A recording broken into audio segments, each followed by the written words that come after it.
Il y en a un autre aussi qui a aussi des problématiques, alors c'est de bipolarité ou de choses comme ça et donc il vient ici et quand il vient là, il se sent en sécurité. Depuis quelques années en France, le sujet de la santé mentale est moins tabou qu'auparavant.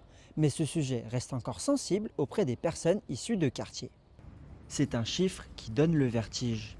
Près d'une personne sur deux renonce à consulter un psychologue dans les quartiers populaires. Pour briser ce silence, une habitante de Dessine a accepté de nous répondre anonymement au téléphone.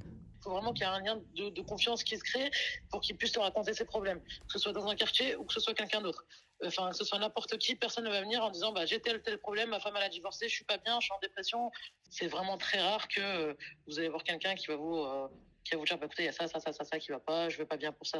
En France, plus d'un jeune sur 6 est actuellement touché par de nombreux troubles dépressifs. Nous sommes actuellement à Villeurbanne devant la MJC où se rejoignent de nombreux jeunes du quartier. Faute de consulter un spécialiste, beaucoup de jeunes se tournent vers ces structures de quartier, les seuls où ils se sentent assez en sécurité pour se livrer. Présente depuis bientôt 80 ans, la MJC de Villeurbanne accompagne plusieurs profils différents. Il y en a un autre aussi qui a aussi des problématiques, alors c'est de bipolarité ou de choses comme ça et donc il vient ici et quand il vient là, il se sent en sécurité. En tout cas, on a cette écoute-là parce que ça fait partie aussi du chemin pour, les amener sur l'émancipation et tout.